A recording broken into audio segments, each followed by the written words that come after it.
Welcome, everybody. I think everybody's here, and I think it's 1 o'clock. Okay. Welcome. My name is Jan Fike, and I'm the coordinator for this class. So this is our second session today. And I'm also on the Fine Arts Committee here. And so the Fine Arts Committee is responsible for getting Al Bell here. We're really happy to have him. First thing now, make sure that your phones are silenced. We always ask that because that's important. Also, Dave McGinn over in the corner is doing all our technical stuff back there. And welcome to Zoom people also. And if the Zoom people can put their questions in the chat, and Dave will take care of that. Al says that he will take questions anytime during the presentation. So raise your hand and Dave and I will come around with the microphone so that everybody can hear your questions or comments. Okay, then I want to just tell, so this is session 2. It's going to be war and soaps. So we know everybody knows what soaps are, I'm sure. And then I'll just review and tell you again about Al. He's a professor emeritus of history at Hope College. His research interests include ancient Rome in the 1st century. He holds degrees from Duke and University of North Carolina and is the author of 20 books. One of his outside interests is the music and culture of the 1950s.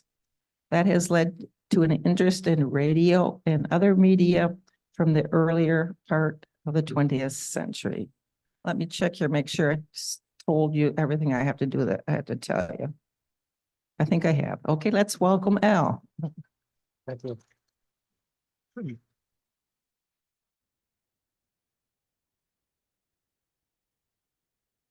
Last week, as we saw, a lot of people in the early days of radio looked at it as primarily utilitarian.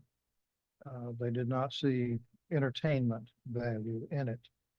And so what I want to focus on today is the utilitarian aspect of it. Jan mentioned the soaps. Actually, we'll get to the soaps more next week. Today, we're talking about information, Second World War, all of the communication, the boom in communication that went on. You know, wars always bring about technological advances. And then, like I say, next week, we'll look at entertainment and segue into the transition to television. Let's see, who was it that brought up the picture of the radio? Yeah, okay. Yeah, that's yours, huh? Looks like it's worth about $850. So that's a good deal. Yeah. When I was a kid, I had a transistor radio, it had a leather cover kind of a thing on it, and a handle you could carry around. As you'll see on your handout there, in 1920, station KDKA in Pittsburgh goes on the air. And I was amazed. In 1921, you have 5 licensed radio stations in the whole country. And then if you look at 1924, you've got 500. You talk about exponential growth, you know, there it is. So radio is becoming enormously popular in the early 20s. And most of the stations began, broadcasting news, election results, some sports broadcast. It's not that they had a huge network of correspondence the way we think of today. Sometimes the news broadcasts were simply people reading the local newspaper. I mean, this was the Depression. Not everybody could afford a newspaper. So to have somebody reading the newspaper was, could be an advantage. And not everyone, of course, could afford a radio. And so you see a lot of these pictures like I have up here now of people gathering, often going over to a neighbor's house. Or sometimes they would be standing around in a department store listening to a radio. I remember vividly in like 1952, I think, going over to a neighbor's house to watch TV. And yeah, the rest of you remember doing that because not everybody in the neighborhood had a television set. And 1954, we got our first set just in time for the World Series. So this radio is some of them, you know, this one calls it the internet of the 1930s. It wasn't that in that you could not do the kind of research or stuff, but still, it is the first time that people can hear the same information, whether they live in New York or Alabama or California, information and unfortunately sometimes misinformation, as we'll see, can be broadcast. The first baseball game ever broadcast on radio was by KDKA in 1921, August 5th. Pirates and the Phillies played. And later that year in the fall, KDKA and a station in Newark, New Jersey, WJZ, broadcast the first World Series. So here we are, let's see, 1921, 103 years ago. The trick was, though, of course, that the broadcasters were not actually present at the game. And they did not have the technology or the money to move a lot of equipment out to the ballpark. So as someone pointed out to me before when we were chatting, even when Ronald Reagan was broadcasting Cubs games, he was not at the ballpark. He was back in the studio looking at a ticker tape report, or you could have a phone or, you know, some connection. And sometimes you had people reproducing crowd noises and stuff in the background. You know, fake news, fake news.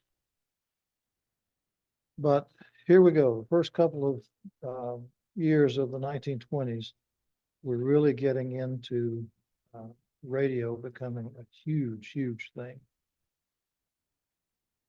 I did not know this, but in the up until the 1920s, the Cubs and the White Sox, this is long before interleague baseball, the Cubs and the White Sox played what was called the City Series at the end of the season. And here are some pictures from early days of that. And by the mid 1920s, they were actually broadcasting from the ballparks. So it was quite an amazing thing if you stop to think about it. When somebody is telling you, you know, they're reading a report or relaying a phone call or something, you know, you're kind of getting the experience, but you're not there. It's a technological problem. And even as late as 1951, they had not worked out all the bugs. I'm sure if you are a baseball fan at all, you're familiar with this. Remember, Bunker Hill, the Alamo, the Polo Grounds. If baseball is about caring, about loyalty and rivalry, then it's about what happened on October 3rd, 1951. The Dodgers and Giants met in a final playoff game to decide the National League pennant. The Dodgers, the team that invented the cry, "Wait till next year," surely had it won this year. The Giants had come from 13 and a half games behind in the closing weeks of the season, something no other team had ever done before. Now losing in the last of the ninth inning, the Giants bravely rallied against history, against the odds, against all reason. No matter who was pitching for the Dodgers, the Giants couldn't possibly win. unless you keep in mind that baseball is about heartbreak and miracles. One out, last of the night. Back of pitches. Bobby Thompson takes a strike ball on the inside corner. Bobby hitting it 292. Strike a throw.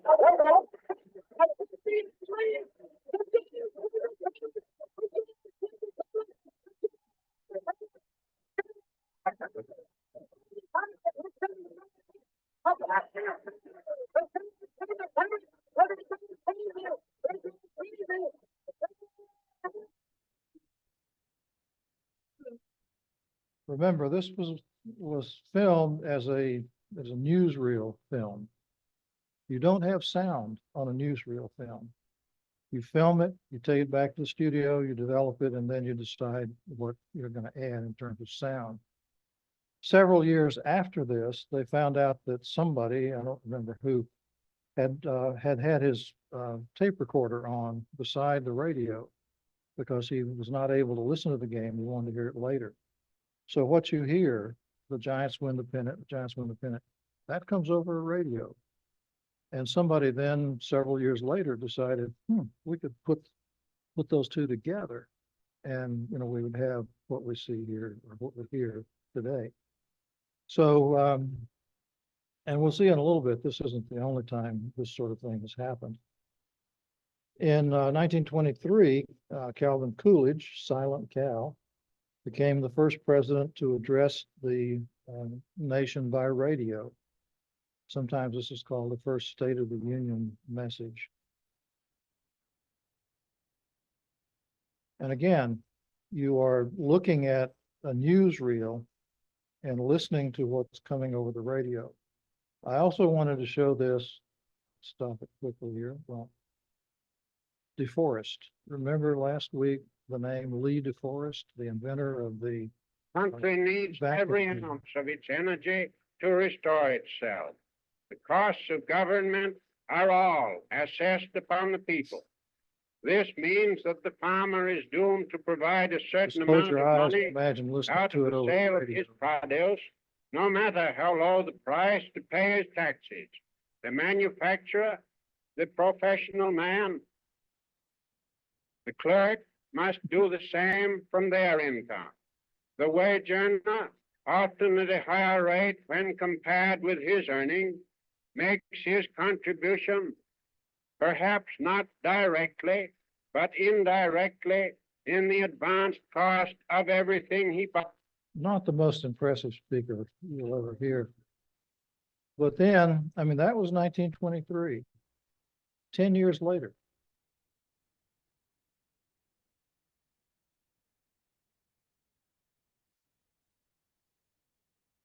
Ladies and gentlemen, the President of the United States.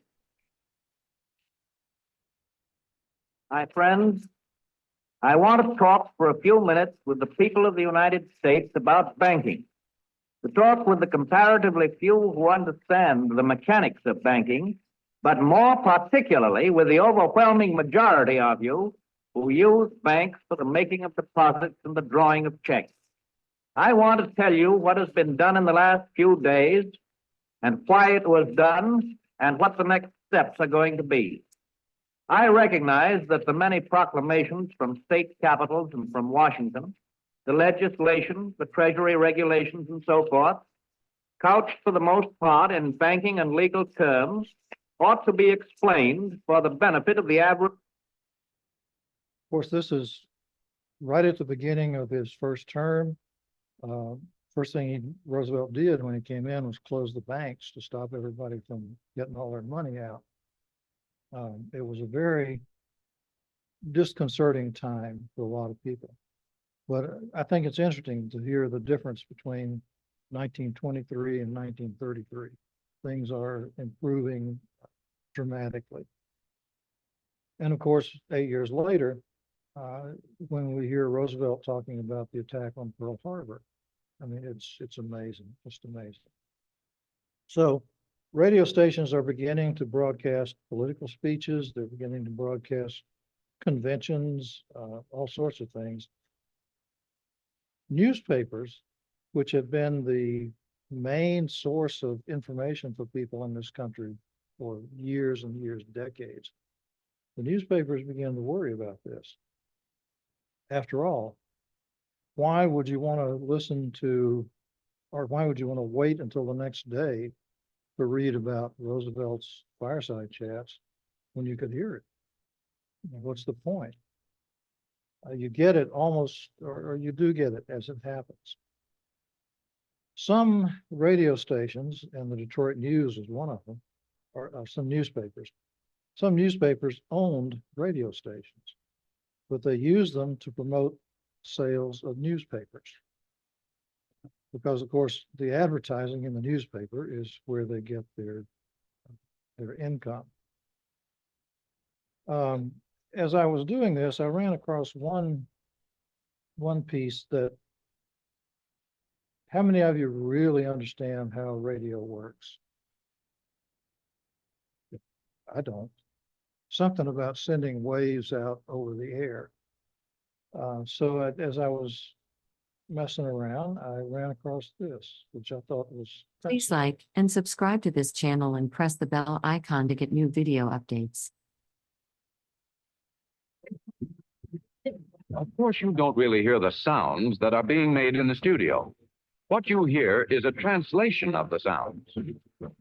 The microphone responds to the vibrations of sound waves that strike it, converting those vibrations of sound into similar vibrations of electrical energy. This minute electrical current, now called an audio wave, travels over wires to the studio control room, where, if we could see it, it might look something like this. In this form, though the wave contains all the elements of the program, it is not strong enough to do its job. So it is amplified or strengthened until it is this size. Now is it ready to be sent over the air? Oh no, it's still in the studio building. So let's follow the wave on a long journey, perhaps many miles, to the transmitting station. The wires over which this audio wave travels are specially designed so that none of its tone frequencies or vibrations will be lost, though some of its power will be. The transmitting station is usually located outside of the city, so as to take advantage of the best possible transmitting conditions. Also, its towering antenna requires ample space for many guy wires to hold it in place.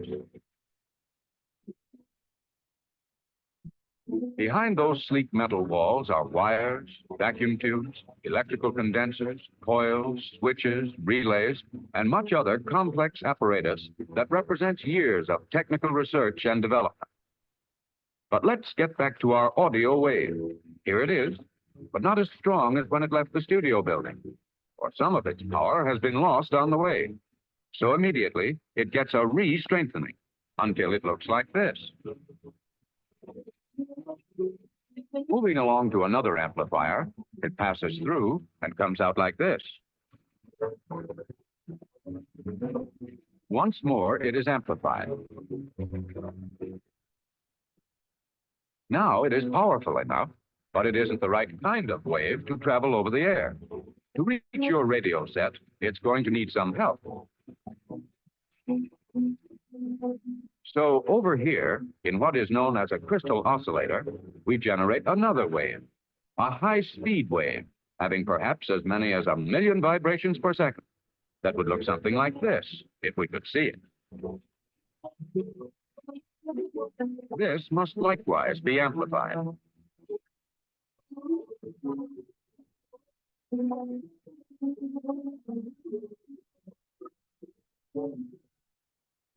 On it goes into a final amplifier, and it comes out a strong, far-reaching carrier wave, capable of transporting a program round the world in 1/7 of a second. This wave is ready for the air except for one thing. It has no program on it. You wouldn't hear anything if we were to broadcast just a plain carrier wave. So we go back and pick up the audio wave that we left a moment ago, and we use this to control the strength of the carrier wave. In technical language, we are now modulating the carrier wave. The combination looks something like this. It is now a complete radio wave. Here is a picture of what we just saw take place. Striking the microphone, sound waves are converted into electrical energy. This energy, or audio wave, is amplified first in the studio control room, then again in the master control room. Now it travels over special wires to the transmitting station.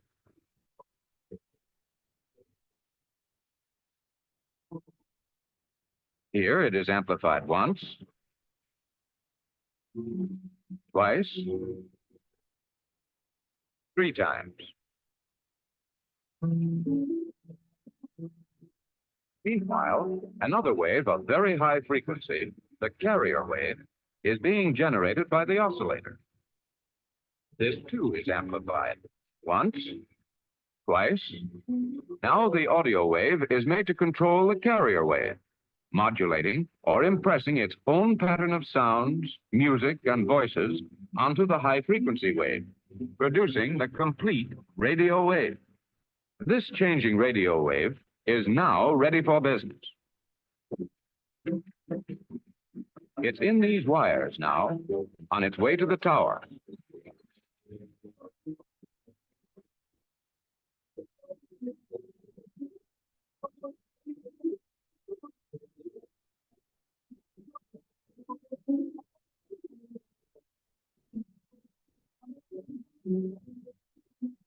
Up, up, up, and then it's hurled out into space with the speed of light.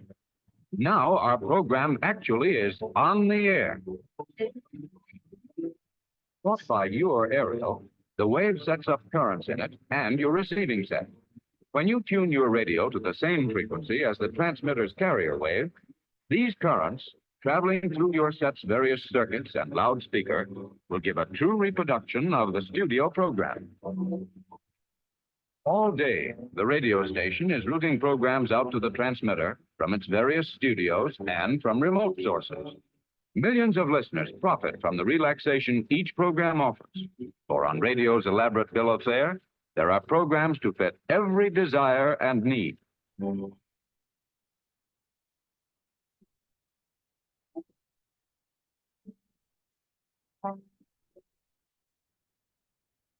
Well, I found it interesting. Please that like in and the subscribe to 1930s, this channel they're and trying press to the bell explain- icon to get new video Hush, updates. hush, hush.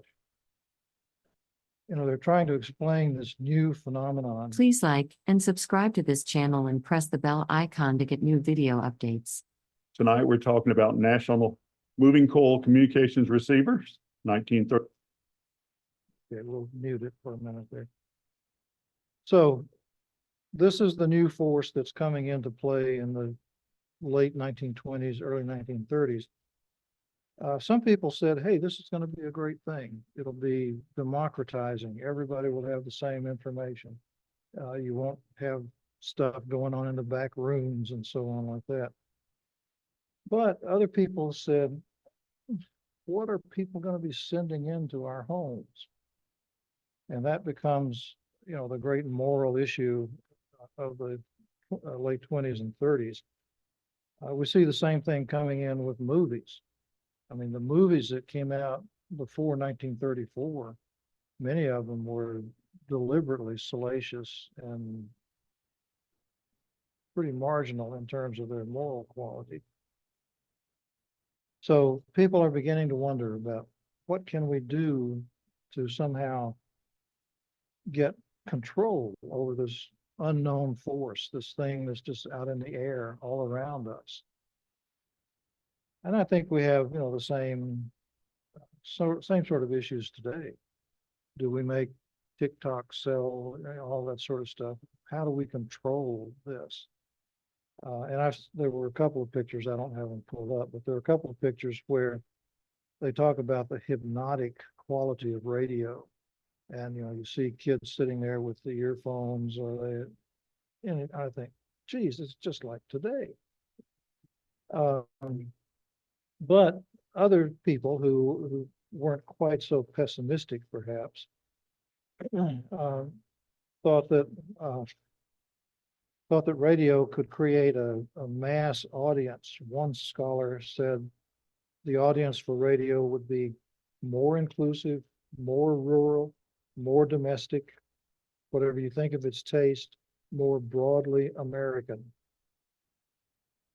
I don't know. There will be efforts made in the 30s to impose some kinds of control over these things. Doubters of radio, as one scholar said, feared, quote, hypnotized audiences falling under the sway of irrational forces like fascism, communism, or even a corrupt and bankrupt capitalism. One survey that was done about 1933, I think, found that the average person listened to 4 hours of radio a day. I don't watch that much television a day. It just seemed to me like an awful lot. It's like you sit down after supper at 6 o'clock and boom, the radio's got you for the next 4 hours.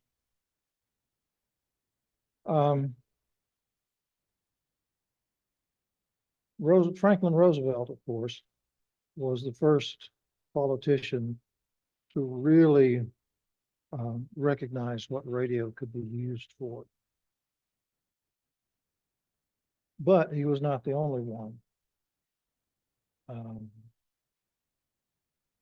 Huey Long certainly made good use of radio. And it's racking. Injured? Don't delay. Nice Get the hearing. Bernston Advantage today. 1-800-CALL And this SAM. guy has made The coils According to typically the use with tables which three-stage we have assembled, radios.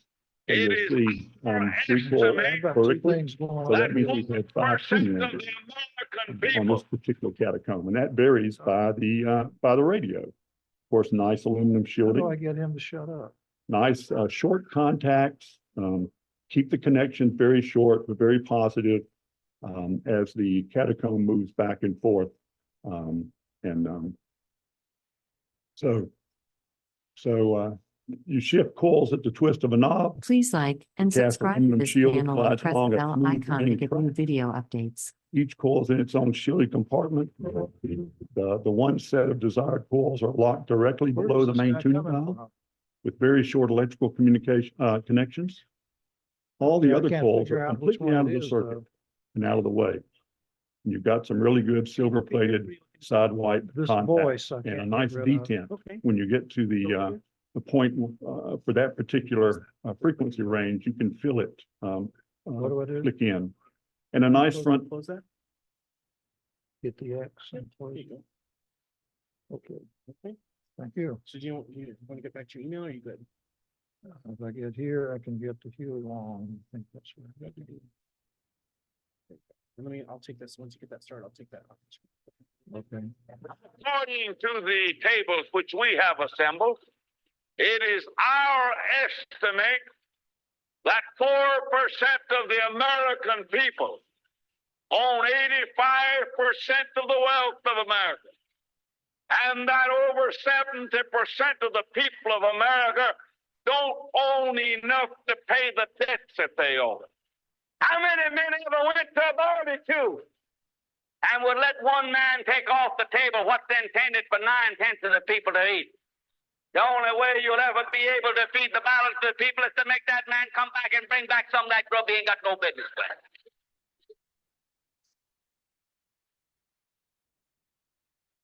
Now, how are you going to feed the balance of the people?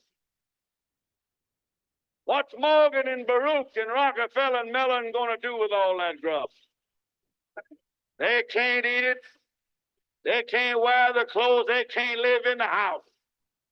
Give them a yacht. Give them a palace.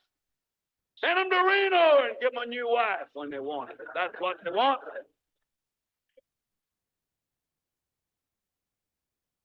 But when they've got everything on the God's living earth that they can eat and they can wear and they can live in, and all that their children can live in and wear and eat, and all their children's children can use, then we got to call Mr. Morgan and Mr. Mellon and Mr. Rockefeller back and say, come back here. Put that stuff back on this table here that you took away from here, that you don't need. leave something else for the American people to consume. And that's the problem. We're not going to destroy the Gulf Refining Company. We're not going to destroy the Standard Oil Company. But we're going to say that the limit of any one man stock ownership in the Standard Oil Company is from $3 to $5 million to that individual, and that the balance of the people of America own the balance of what the Standard Oil Company is worth. All right. This is his, That that's his Share the Wealth program. And he ran Louisiana for a number of years, just like his own private domain until he was assassinated. Another big user of radio is a Michigan guy, Father Charles Coughlin, Catholic priest out of Detroit.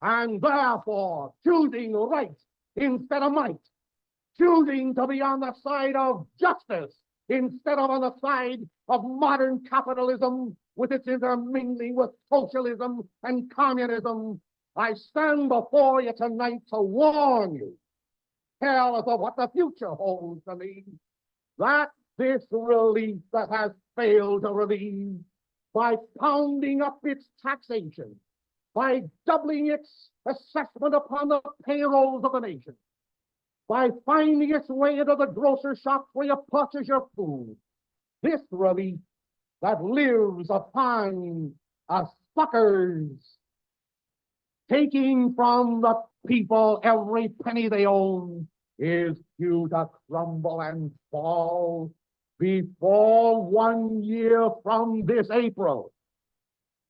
You think you know what depression is? You people living on the WPA envelopes. WPA envelopes filled partly from the money confiscated from industry and commerce, and from the envelopes of those who are working. How long can that last? It can't last forever. There's no bottomless pit to that spending. You WPA workers and those of you who are living upon the dole system, how long can it last for this Federal Reserve Bank to invent and coin and issue its own bogus money against the debts of a nation? And then when the bond market drops as it's dropping now, print more fresh $5 bills to buy in its own buck. Okay. As you can tell, Father Coughlin did not much like Franklin Roosevelt. And he doesn't sound like any Catholic priest I've ever heard. His preaching got so extravagant and so vehement, I guess, that eventually the church told him, shut up. And I think put him in some little parish where he didn't have access to the radio and so on. One other person that might surprise you making use of the radio and being very political.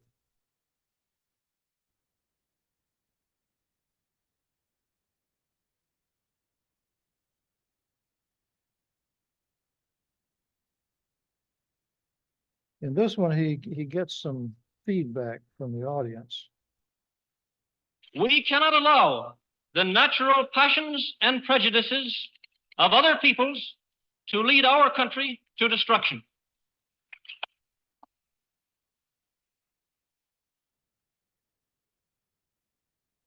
The Roosevelt administration is the third powerful group which has been carrying this country toward war.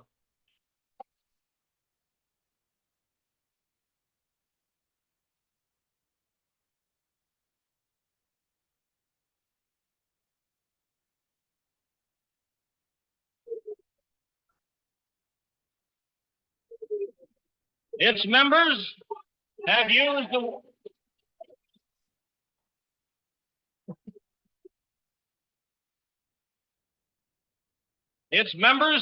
the war emergency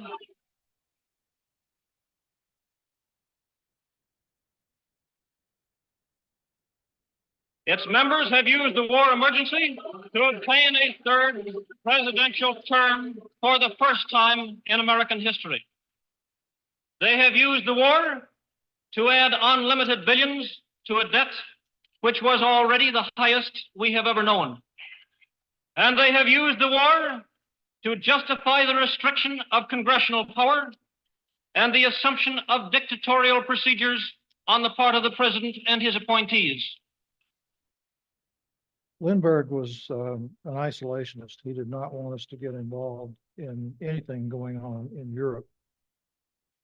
He also had, as best we can tell, very strong, or at least strong,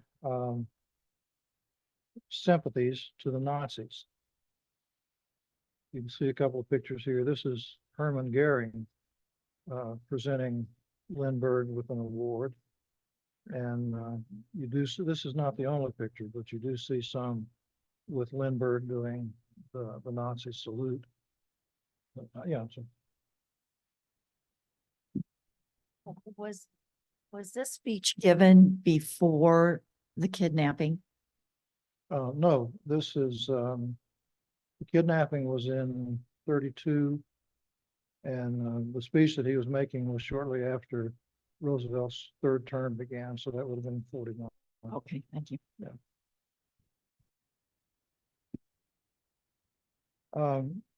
So Lindbergh, you know, not everybody appreciated his isolationism, and a lot of the fascism and the sympathy for Germany that existed in the 1930s pretty much disappeared when the Germans invaded Poland and the war actually started. Since you asked the question, that was going to be my next topic. 5 years after his famous flight in 27, his young son, 2-year-old son, was kidnapped. And I think I've got, yeah.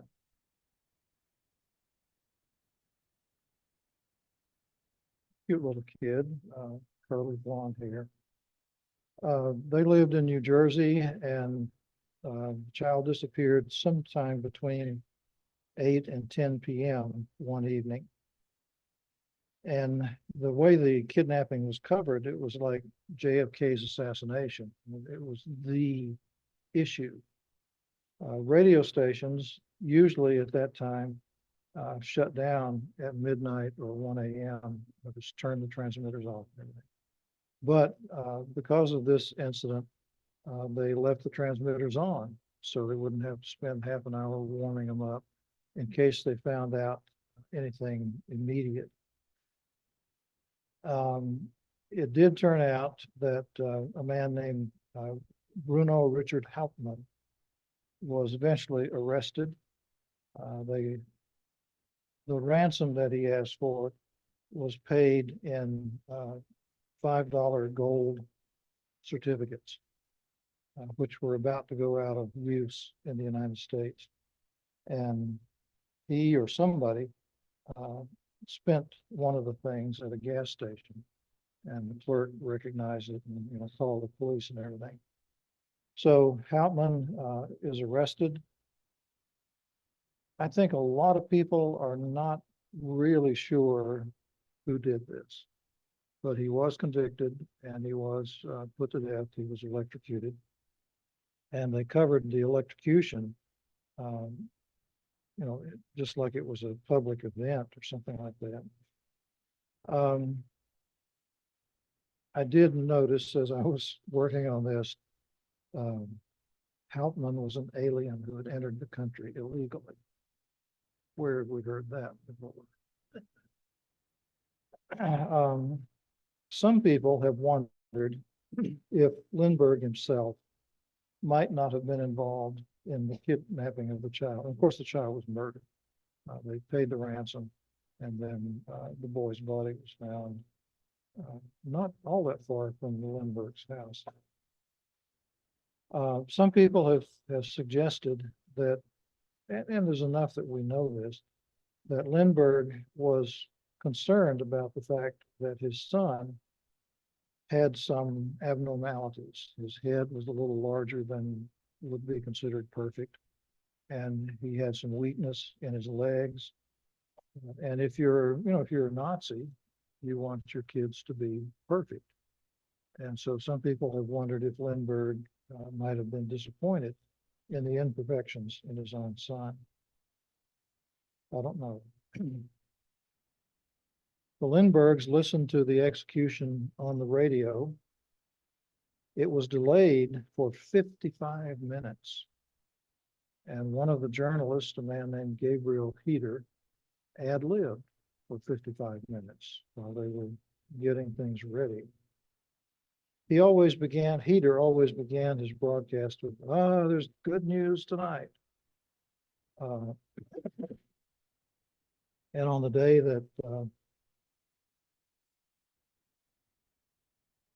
that Hitler's death was announced, Hitler started with Heaters. You get to be 78 and your mind starts to wander. Anyway, Heater began his broadcast with, Hitler is in hell tonight. Like I say, though, the newspapers were horrified by the way the radios were beginning to become so popular. The growth in the number of radios in the early 30s to the mid 30s is astronomical. I think by 35, we have like 83 million radios across the country. And so the newspapers began to think that they're going to have to fight for self-preservation. Any of you subscribe to the Holland Sentinel? How do you feel about getting it in the mail? Since I was 10 years old, I have read a newspaper at breakfast, mostly sports and comics to start with, but I want a newspaper at breakfast. I do not want it delivered in the mail at 10 o'clock. So my wife, I guess it's just one sign of my mild insanity. When the paper is, like this morning's paper came at 10, I will read it tomorrow when I'm having breakfast. I mean, I've got to have a paper to read at breakfast. That's just the way I am. Yeah. And there was a time early on when there were two papers printed in Holland, two papers in Grand Rapids. The newspaper business is dying. My older son is really interested in sports, and he does a lot online. There's a website, but he has also worked for newspapers. And he says it's really the most frustrating thing in the world because the newspaper, you can just see them dying every day. And I really, really regret that. By 1931, the president of NBC said that from the newspaper's point of view, radio must be handled as a serious and dangerous competitor for advertising and circulation patronage. So that started a fight, really what the newspaper saw as a fight for self-preservation. In April of 1933, the wire services that provided news for the newspapers agreed to stop providing radio with news bulletins. You want to find out what's going on? Good luck, go someplace else. Broadcasters were now forced to find other ways of obtaining bulletins. And you love that. We interrupt this program to bring you blah, blah. By the fall of 1933, CBS had established a full news division. So what we know as radio or television news these days really comes about because they were forced into it when the newspapers and the wire services wouldn't tell them what's going on. In 1933, a meeting took place in the Biltmore Hotel in New York City, and it established what's called the Biltmore Agreement. This agreement said network radio stations could air 2 5-minute newscasts each day. One in the morning after 9:30 and the other in the evening after 9 p.m. so that they would not compete with a sales primary hours of newspaper sales. By 9:30, the newspapers figured everybody's read the paper. And by 9 in the evening, the evening papers have been read and digested. The radio stations agreed that they would have no sponsors for their news broadcast, and that no single story that they included in this 5-minute segment would contain more than 30 words. They were also forced to include the announcement, quote, "See your daily newspaper for further details." Now, of course, in the 1930s, newspapers often printed morning, late afternoon editions. They print extra editions. There was a whole lot more printing going on. And according to this agreement, no, what we would call hot off the wire news was to be broadcast on radio. And the newscasts were not to have advertising because this might detract from newspaper advertising. It's all about the money. This deal, the ink was hardly dry on it when radio stations began to find ways around it. The newspaper publishers agreed to allow radio stations and networks to have commentators, not reporters, but commentators. And if you listen to some of the early ones, H.B. Kaltenborn, for instance, is always called a commentator on the news. He's not a reporter. No, we're not doing that. He's just a commentator. But of course, as time went on, and it wasn't long, these commentators really just became thinly disguised reporters. NBC and CBS began their own news gathering activities. NBC had one staff member who just made phone calls to gather news.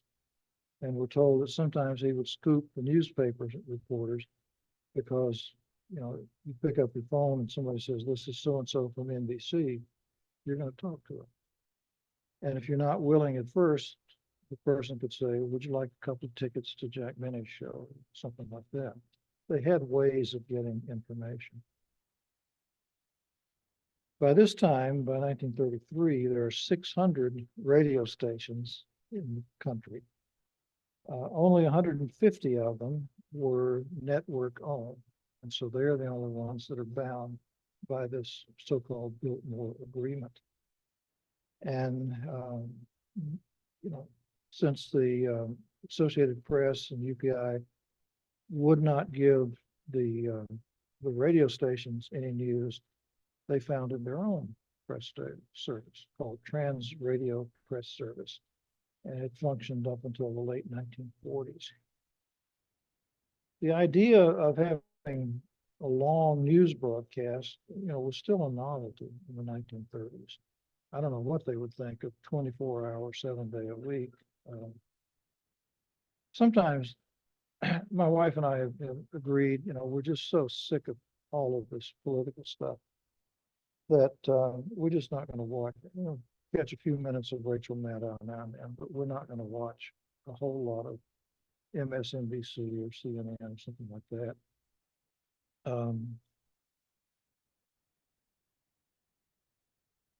But in the 1930s, the idea of that lengthy kind of news broadcast just was unthinkable. It was, though, in 1931 that Time magazine began a half-hour radio program called The March of Time. And this just shows how it was put on. They staged it kind of like a soap opera, kind of like a drama, with sound effects. So it was not pure news. Once in a while, they would get caught because something major would happen an hour before they're going to go on the air. And so they're rewriting everything and figuring out how they're going to put this whole thing together. I mentioned H.V. Kaltenborn. He is one of the first commentator reporters, I guess. Yeah, here he is. He was a very well-educated man, fluent in French and German, and his program was called Kaltenborn Edits the News. His wife was the daughter of a German diplomat. They had been all over Europe, well familiar with it. And during this period, I can insert right here.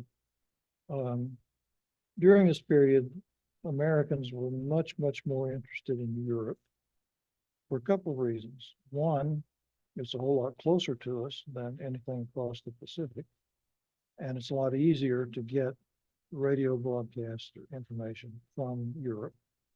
And secondly, where are our ancestors from? They all come from Europe. So there's a whole lot more interest in what's going on in Germany and France and Spain than in China or Japan. Kaltenborn once broadcast during the Spanish Civil War in the 1930s, broadcast while he was hiding in a haystack. And you could actually hear the bullets flying over his head. He met Hitler.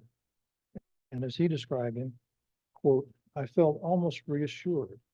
I could not see how a man of his type, a plebeian Austrian of limited mentality, could ever gain the allegiance of the German people.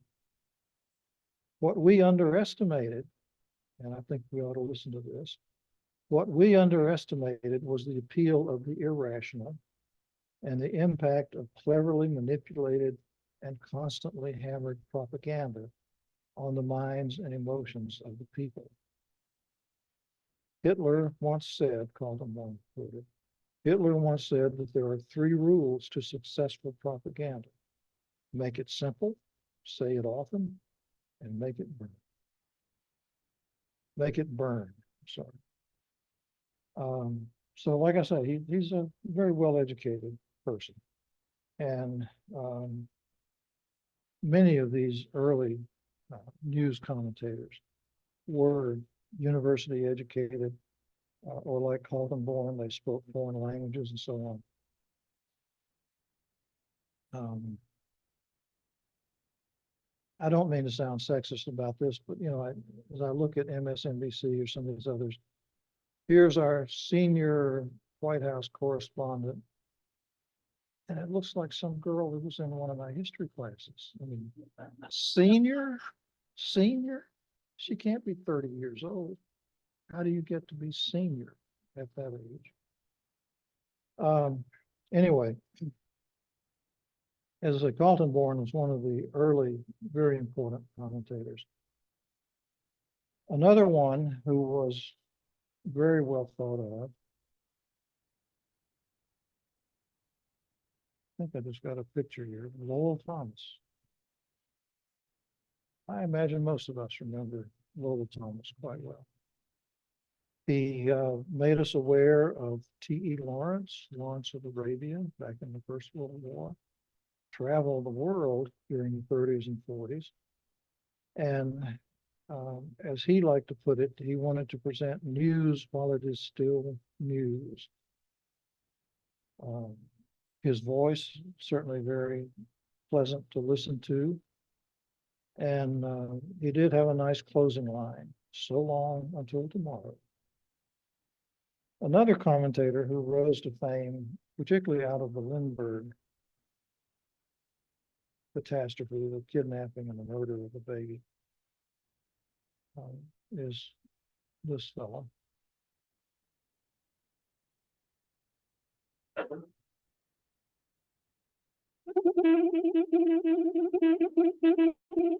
It's time, America. Time for Walter Winchell.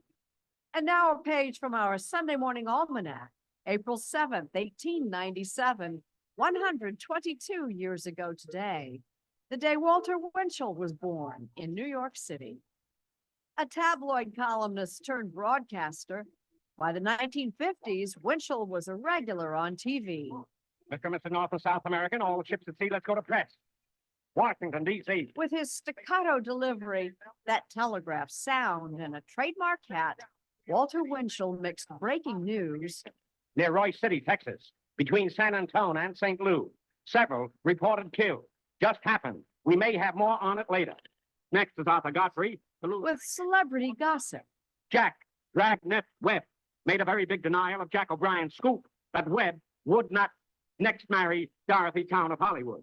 Alleged communist sympathizers were a favorite Winchell target. Fort Monmouth. The McCarthy Committee has summoned 20 present and former employees at this Army base. At least 10 of them will use the Fifth Amendment as alibi. Starting in 1959, Winchell served as narrator for the television classic, The Untouchables. He was also originally a dancer on Broadway, if you can believe it. I mean, it's clear that he is not at the level of education and sophistication of Lowell Thomas or some of the others. Yeah. I think Paul Harvey took a lot of his style. Yeah, could very well be. That rapid fire, and Winchell, even sometimes you hear a telegraph key going in the background. Flash, and then you hear the telegraph. So it's a kind of sensationalism over the radio. Maybe the moment that defined radio news reporting in the 1930s was the crash of the dirigible Hindenburg. Happened in Lakehurst, New Jersey, May 6, 1937. You've seen footage of the tragedy, I'm sure, and you've heard the famous, "Oh, the humanity" line of it. This is another one of those situations where the newsreel is shot without any sound to it. And while the thing was crashing, there's a man there, Henry Morrison, who was a reporter for WLS in Chicago. He had been offered a chance to go to New Jersey to do a report on this arrival of the first airship of the season. There was a deal. American Airlines said, "We'll fly you to Lakehurst, and then you can make a connection to take the dirigible across the Atlantic." Only 3 days instead of a week or more on a ship. And I don't have the pictures, but the quarters, the cabins, and the common areas on the dirigibles were absolutely luxurious. It would have been a beautiful way to fly. And you don't have to put up with storms and choppy seas and so on. So this reporter, Morrison, was supposed to do his report, his audio report on the Hindenburg, and then go back to Chicago and play that on the air. And of course, that would all be great publicity for American Airlines. But, you know, what we are accustomed to is this. Yeah.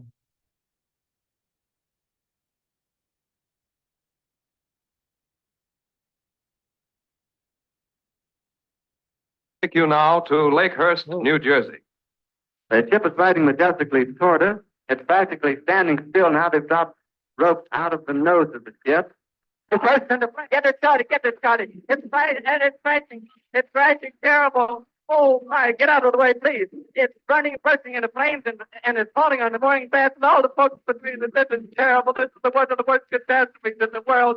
Oh, it's like running 400 or 500 feet into the sky, and it's a terrific crash, ladies and gentlemen. It's smoke and it's flames now, and the frame is crashing to the ground, not quite to the mooring mast.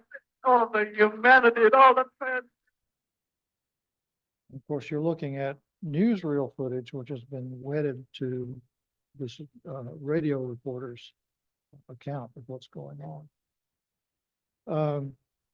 The quality of radio reporting with things like the Lindbergh kidnapping, the Hindenburg disaster, those kind of things greatly increased the public's appetite for news while it is news. and also their willingness to trust and believe what they were hearing. That credibility may have contributed to the public reaction to the broadcast on October 30th, 1938, of The War of the Worlds. This is a dramatization of H.G. Wells' novel. And really, if you read the novel and then listen to the play, they're quite different, different viewpoints and so on. But the title is the same, and the idea of Martians invading us and so on. This is all put on by the Mercury Theater of the Air, headed by Orson Welles, who he's only 23 years old, and he's already considered something of a genius in the theater world. For anyone struggling with high blood sugar, do not drink cold water. Did you know that you can pee out? Columbia Broadcasting System and its affiliated stations present Orson Welles and the Mercury Theater on the Air in The War of the Worlds by H.G. Wells.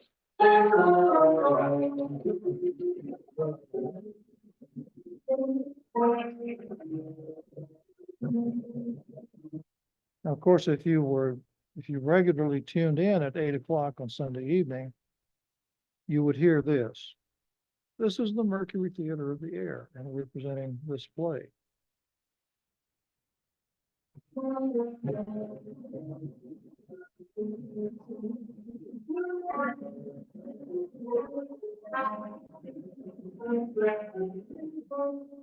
Ladies and gentlemen, the director of the Mercury Theater and star of these broadcasts, Orson Welles. We know now that in the early years of the 20th century, this world was being watched closely by intelligences greater than man, yet as mortal as its own. We know now that as human beings busied themselves about their various concerns, they were scrutinized and studied, perhaps almost as narrowly as a man with a microscope might scrutinize the transient creatures that swarm and multiply in a drop of water. With infinite complacence, people went to and fro over the earth about their little affairs, serene in the assurance of their dominion over this small, spinning fragment of solar driftwood, which by chance or design, man has inherited out of the dark mystery of time and space. Yet across an immense ethereal gulf, minds that are to our minds as ours are to the beasts in the jungle, intellects, vast, cool, and unsympathetic, regarded this earth with envious eyes and slowly and surely drew their plans against us. In the 39th year of the 20th century came the Great Disillusionment. Near the end of October, business was better. The war scare was over. More men were back at work. Sales were picking up. On this particular evening, October 30th, the Crosley service estimated that 32 million people were listening in on radios. Now, there's not much change in temperature.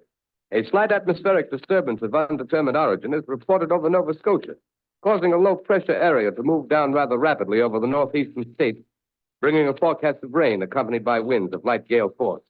Maximum temperature 66, minimum 48. This weather report comes to you from the Government Weather Bureau. We take you now to the Meridian Room in the Hotel Park Plaza in downtown New York, where you will be entertained by the music of Raymond Raquello and his orchestra.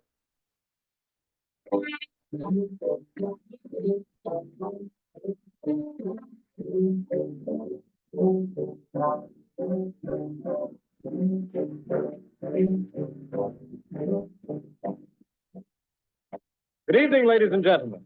From the Meridian Room in the Park Plaza Hotel in New York City, we bring you the music of Raymond Raquello and his orchestra. The touch of the Spanish, Raymond Raquello leads off with La Comparsita.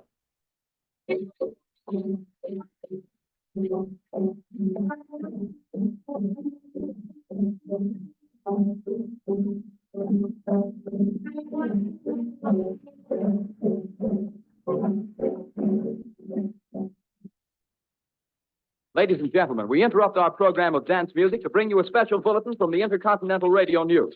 At 20 minutes before 8 Central Time, Professor Farrell of the Mount Jennings Observatory, Chicago, Illinois, reports observing several explosions of incandescent gas occurring at regular intervals on the planet Mars. The spectroscope indicates the gas to be hydrogen and moving toward the Earth with enormous velocity. Professor Pearson of the observatory at Princeton confirms Farrell's observation and describes the phenomenon as, quote, like a jet of blue flame shot from a gun, unquote. We now return you to the music of Ramon Raquello, playing for you in the Meridian Room of the Park Plaza. So they're using this very popular technique at that time, radio broadcast program, interruption for some news, back and forth. The only problem was a lot of Americans, while that was going on, were tuned to another station on NBC. This was on CBS. On NBC, starting at 8 o'clock, you had Edgar Bergen and Charlie McCarthy, which was one of the, if not the most popular programs on the radio, especially on Sunday night. At 8:12, they finished the first comedy segment, and there was some unknown singer who was on there. So, you know, just like channel surfing today, you turn it over and see what's going on. And what you hear is Martians have landed, and you have no idea what's going on.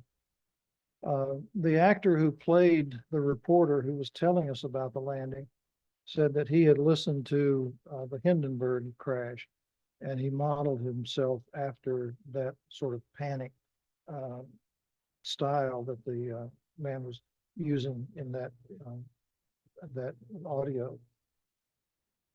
The people who were involved in this show have been writing and rewriting the script almost until the minute it started. One cast member said that the script was, quote, dull. So there's been some debate. Was there as much panic as we thought there was? Some people say that the newspapers, if you look at headlines in the newspapers the next day, you know, they have these big headlines about panic and so on and so on. May not have been as bad as they wanted us to think it was. You know, they were trying to make radio look bad, look dangerous.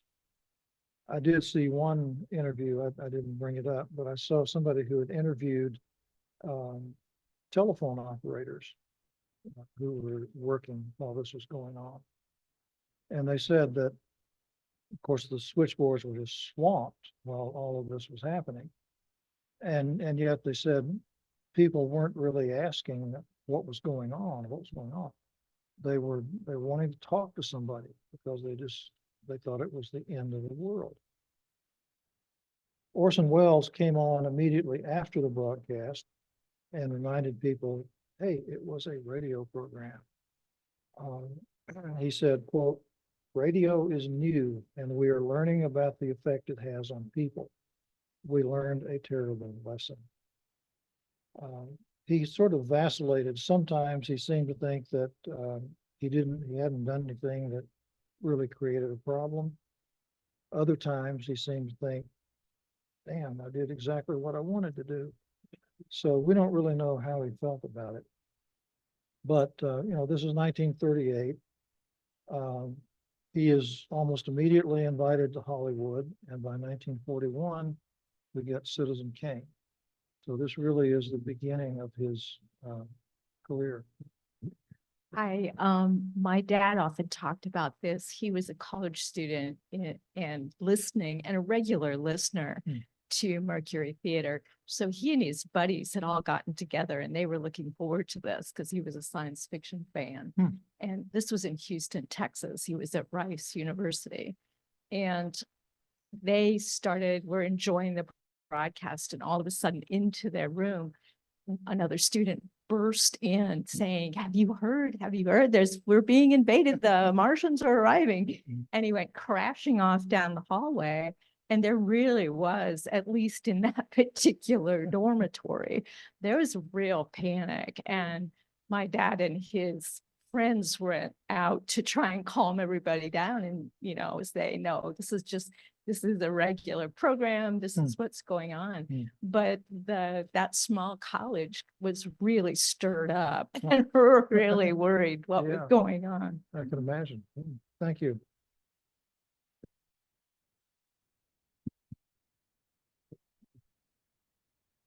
Last week, I think I came up a little short. This week, I'm going to come up a little long, but I don't know. Take it over till next week. So this is Halloween of 1938. And of course, the world's attention is being drawn to Europe. We're also getting some hint that something's going on with the Chinese and Japanese. The Japanese were already invading China by this time. And there was a lot of fighting going on. 1936, King Edward VIII had abdicated. Everybody had heard his speech on the radio. And a lot of people wonder if he had remained in power, how would things have turned out? Because Edward, like Charles Lindbergh, had a lot of German sympathies. Remember, the British royal family is German. Albert, Prince Albert from Germany. And it's only in the First World War that they changed their name to Windsor to get rid of some of that German business. There's one interesting little clip here. This morning, Buckingham Palace wants to know who leaked a video from Queen Elizabeth's family archive. The Sun newspaper obtained a 70-second black and white video showing the Queen as a child. It apparently shows her performing a Nazi salute. Charlie Daggett is outside Buckingham Palace in London with how the palace may have helped the video get out. Charlie, good morning. Good morning to you. Palace officials have confirmed to us this morning that an internal investigation is underway to determine the source of the leak, where that family footage came from, and just how it ended up in the hands of the Sun newspaper. It's a grainy home movie shot in 1933. Playing up for the camera, a young Queen Elizabeth is seen apparently raising a Nazi salute alongside her mother and younger sister dancing around. Her uncle, the future King Edward VIII, does the same. Whether an innocent gesture done in jest, the palace is said to be scrambling to figure out how the film got out, says royal correspondent Roya Nika. There's been a huge level of concern as to how the material got out. The fact that they actually don't know how it's got out, unknown things. After Edward abdicated, the first place he and Wallace Simpson went was Germany. And they were regarded and greeted very warmly there. As I mentioned, the war, as the war breaks out, the war in Europe gets a lot more coverage than the war in the Pacific, just because of the vast difference. And the Pacific War covers a huge territory, but most of it's water. And what we see in Europe is fighting GIs, and what we see in Asia is ships going here and there. I've been interested to see that we've gotten into supporting, well, sort of supporting the Ukrainians in the last couple of years, and I got to thinking, where did World War I start? It started when an Austrian Archduke was assassinated in Serbia. Where did World War II start? When Hitler invaded Poland. What the hell is wrong with that part of the world? And now we've got Putin invading Ukraine, and heaven only knows what else he's going to invade. But a reporter who had been sent to England to cover affairs there, we call him Edward R. Murrow. His name is actually Egbert Roscoe Murrow. Names make all the difference. How many of you know what Oprah Winfrey's real name is? Her name is Orpah, O-R-P-A-H, or at least that's what it should be. Her mother wanted to name her after a character in the book of Ruth, but she misspelled it, and Orpah became Oprah. I don't think she would be all that popular if she was Ortha Winfrey. This makes a big difference. But Ed Murrow was born in a log cabin, believe it or not. He went to high school and college in the state of Washington, and was a communication major. He joined CBS. He actually was not at first a reporter, but it was his job to line up people who would appear on programs. In 1937, he went to London to serve as director of CBS's European operations. He made frequent trips around Europe, became very well acquainted with the situation. And one of the first people that he hired was a man named William Shirer, who later becomes the author of The Rise and Fall of the Third Reich. Tremendous, tremendous book. Of course, in 1938, Hitler annexed Austria. We call it the Anschluss. And Morrow put together a very interesting thing. He and several other reporters in different parts of Europe, communicating by shortwave radio, did a kind of a roundup, a multi-viewpoint approach to explaining what was happening. Now, this is very common today. You see on CNN, somebody's in Washington, somebody's in wherever it may be, and people all over the place, but not in this day. It was really quite revolutionary. They were using shortwave radio, and they couldn't even hear one another. It was amazing. During the early days of World War II, Murrow was in London, and I'm kind of cut some things here, but where are we?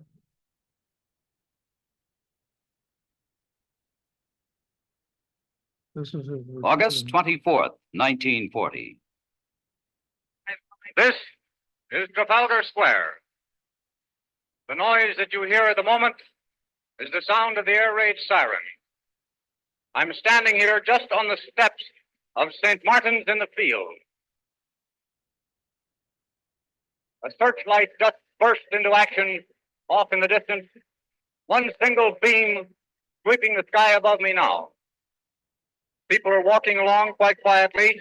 We're just at the entrance of an air raid shelter here, and I must move this cable over just a bit so people can walk in. I can see just straight away in front of me Lord Nelson on top of that big column. There's another searchlight just square behind Nelson's statue. I'll just let you listen to the traffic and the sound of the siren for a moment. Just a few people here walking rather hurriedly toward the air raid shelters. Some of them casually. A man stops in front of me to light a cigarette. Here comes one of those big red buses around the corner. Double-deckers they are. Just a few lights on the top deck. In this blackness, it looks very much like a ship that's passing in the night, and you just see the porthole. There goes another bus. More searchlights come into action. You see them reach straight up into the sky, and occasionally they catch a cloud and seem to splash on the bottom of it. The little traffic lights here, just a small cross on the normal globe, are now red. The cars pull up and stop. I'll just ooze down in the darkness here along these steps and see if I can pick up the sound of people's feet. They walk along. One of the strangest sounds one can hear in London these days, or rather these dark nights, just the sound of footsteps walking along the street, like ghosts shod with steel shoes. A taxi draws up just in front and stops, just waiting for that red light to change to green while the siren howls. There it goes, and the cars move off. More searchlights are in action. We've not yet seen any burst of anti-aircraft fire overhead. Air raid warden walks out of this shelter. The shelter here, you know, is the crypt underneath this famous old church, just on the edge of Trafalgar Square. The crypt where in days of peace, homeless men and women were able to find a night's lodging. He does all kinds of broadcasts like that from London, always starting with "This is London." I'm not quite sure why he put that emphasis on it, but that's the way he started it.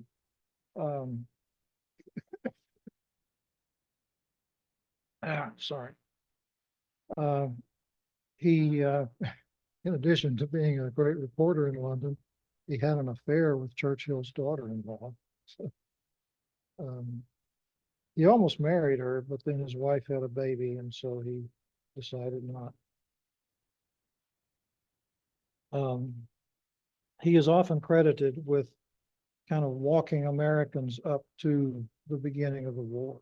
We had heard so much from Murrah and trusted what he had to say.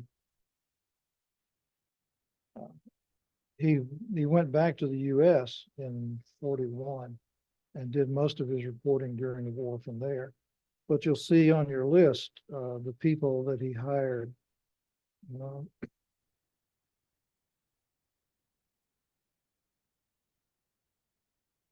They are called, sorry, they are called Murrah's boys, and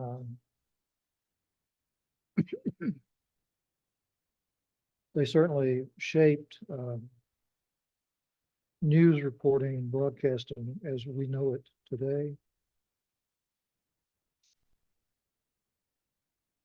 Of course, America's getting into the war in the early 40s.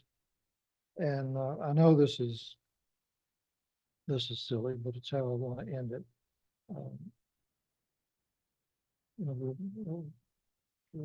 Yeah. 1941, we get this. This lighter will give you fire no matter what Mother Nature throws at you. This new incredible electric dual arc torch is the ultimate. So guess it's that song from Jimmy Dale.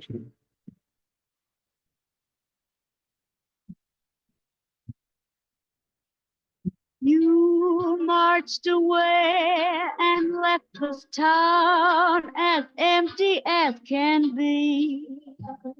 I can't sit under the apple tree with anyone else but me.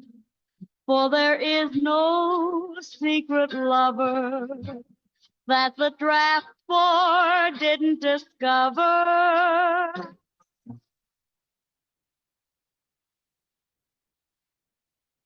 They're either too young or too old.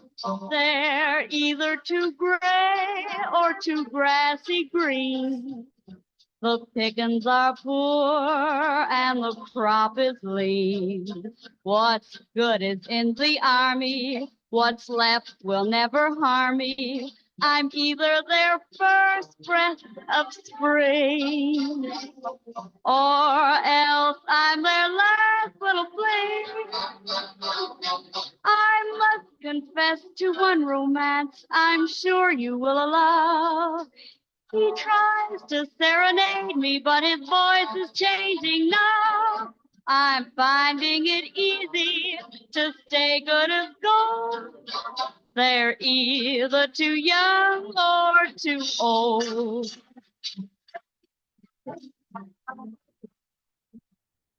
So that's the situation we find ourselves in. As I say, this ran longer than I thought it was going to. Edward R. Murrow's, I think, most compelling broadcast was from the Buchenwald concentration camp right after the end of the war. It's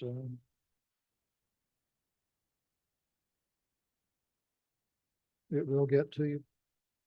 Okay, like I say, next week we will talk about entertainment, soap operas, and we'll lead into the change to television, which I like to call radio you can see.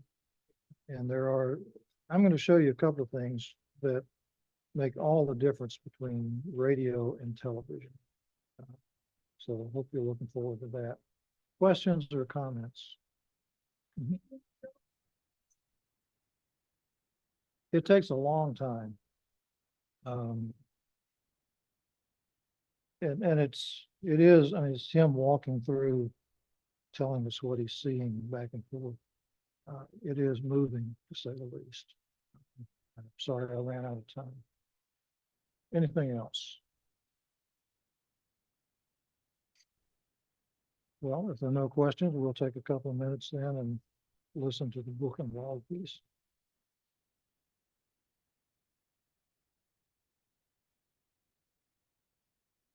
Permit me to tell you what you would have seen and heard had you been with me on Thursday. It will not be pleasant listening. If you're at lunch, or if you have no appetite to hear what Germans have done, now is a good time to switch off the radio. For I propose to tell you of Buchenwald. It is on a small hill about 4 miles outside Weimar, and it was one of the largest concentration camps in Germany, and it was built to last. As we approached it, we saw about 100 men in civilian clothes with rifles advancing in open order across a field. There were a few shots. We stopped to inquire. We're told that some of the prisoners had a couple of SS men cornered in there. We drove on, reached the main gate. The prisoners crowded up behind the wire. We entered. And now let me tell this in the first person, for I was the least important person there, as you shall hear. There surged around me an evil-smelling horde. Men and boys reached out to touch me. They were in rags and the remnants of uniforms. Death had already marked many of them, but they were smiling with their eyes. I looked out over that mass of men to the green fields beyond, where well-fed Germans were plowing. A German, Fritz Gersheimer, came up and said, "May I show you around the camp? I've been here 10 years. An Englishman stood to attention saying, "May I introduce myself? Delighted to see you. And can you tell me when some of our blokes will be along?" I told him soon, and asked to see one of the barracks. It happened to be occupied by Czechoslovakians. When I entered, men crowded around, tried to lift me to their shoulders. They were too weak. Many of them could not get out of bed. I was told that this building had once stabled 80 horses. There were 1,200 men in it, 5 to a bunk. The stink was beyond all description. When I reached the center of the barracks, a man came up and said, "You remember me. I am Peter Zenkel, one-time mayor of Prague." I remembered him, but did not recognize him. He asked about Benes and Jan Masaryk. I asked how many men had died in that building during the last month. They called the doctor. We inspected his records. There were only names in the little black book, nothing more. Nothing who these men were, what they had done, or hoped. Behind the names of those who had died, there was a cross. I counted them. They totaled 242. 242 out of 1,200 in 1 month. As I walked down to the end of the barracks, there was applause from the men too weak to get out of bed. It sounded like the hand clapping of babies. They were so weak. The doctor's name was Paul Heller. He had been there since 38. As we walked out into the courtyard, a man fell dead. 2 others, they must have been over 60, were crawling towards the latrine. I saw it, but will not describe it. In another part of the camp, they showed me the children, hundreds of them. Some were only 6. One rolled up his sleeve, showed me his number. It was tattooed on his arm. D6030 it was. The others showed me their numbers. They will carry them till they die. An elderly man standing beside me said, "The children, enemies of the state." I could see their ribs through their thin shirts. The old man said, "I am Professor Charles Brischer of the Sorbonne." The children clung to my hands and stared. We crossed to the courtyard. Men kept coming up to speak to me and to touch me. Professors from Poland, doctors from Vienna, men from all Europe. Men from the countries that made America. We went to the hospital. It was full. The doctor told me that 200 had died the day before. I asked the cause of death. He shrugged and said, "Tuberculosis, starvation, fatigue, and there are many who have no desire to live." It is very... Well, we are out of time. It's compelling.